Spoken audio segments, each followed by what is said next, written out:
ਅਸਲਾਮ ਵਾਲੇਕੁਮ ਦੋਸਤੋ ਗੱਲ ਇਹ ਹੈ ਕਿ ਤੇਜ਼ ਰਫ਼ਤਾਰੀ ਦਾ ਇੰਨਾ ਕੁ ਦੌਰ ਆ ਗਿਆ ਕਿ ਅੱਜ ਦਰਖਤਾਂ ਥੱਲੇ ਬਹਿਣਾ ਉਹ ਖਤਮ ਹੀ ਹੁੰਦਾ ਜਾ ਰਿਹਾ ਪੰਜਾਬ ਵਿੱਚ। ਇੰਨਾ ਖੂਬਸੂਰਤ ਰਸਤੇ ਹੁੰਦੇ ਨੇ ਕਿ ਅਸੀਂ ਰਸਤੇ ਦਾ ਮਜ਼ਾ ਹੀ ਨਹੀਂ ਲੈ ਸਕਦੇ।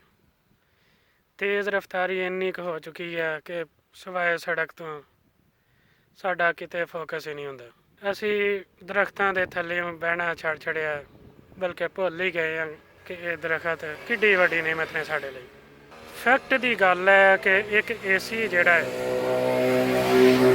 2 ਘੰਟੇ ਅਸੀਂ ਅਗਰ ਏਸੀ ਦੇ ਥੱਲੇ ਬਈਏ ਤਾਂ ਸਾਡੀ ਤੀਸਰੇ ਘੰਟੇ ਸਾਡੀ ਤਬੀਅਤ ਚਿੜਚਿੜੀ ਹੋ ਜਾਣੀ ਸ਼ੁਰੂ ਹੋ ਜਾਂਦੀ ਹੈ। ਲੇਕਿਨ ਇਹ ਦਰਖਤ ਇੱਕ ਐਸੀ ਚੀਜ਼ ਨੇ, ਇਹ ਭਾਵੇਂ ਇਹਨਾਂ ਦਾ ਟੈਂਪਰੇਚਰ ਜਿਹੜਾ ਏਸੀ ਨਾਲੋਂ ਗਰਮ ਹੀ ਹੁੰਦਾ, ਲੇਕਿਨ ਇਹਦੇ ਥੱਲੇ ਭਾਵੇਂ ਸਾਰੀ ਜ਼ਿੰਦਗੀ ਕੱਢ ਦਿਓ, ਕਦੇ ਸਾਡੀ ਜਿਹੜੀ ਆ ਤਬੀਅਤ ਕਾਲੀ ਨਹੀਂ ਹੋਏਗੀ, ਕਦੇ ਸਾਡਾ ਚਿੜਚਿੜਾਪਨ ਨਹੀਂ ਆਏਗਾ। ਅੱਜ ਉਹ ਦੌਰ ਹੈ ਕਿ ਅਸਾਂ ਮਕਾਨ ਪੱਕੇ ਵੀ ਕਰ ਲਏ, ਸੜਕਾਂ ਖੁੱਲ੍ਹੀਆਂ ਕਰ ਲਈਆਂ, ਲੇਕਿਨ ਅਸਾਂ ਨਾਲ ਇੱਕ ਇਹ ਜ਼ੁਲਮ ਕੀਤਾ ਕਿ ਅਸਾਂ ਦਰਖਤ ਵੀ ਖ਼ਤਮ ਕਰ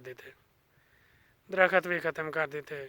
ਆਪਣਾ ਵੀ ਬਸੇਰਾ ਅਸਾਂ ਖ਼ਤਮ ਕਰ ਲਿਆ ਅਤੇ ਪਰਿੰਦਿਆਂ ਦਾ ਵੀ।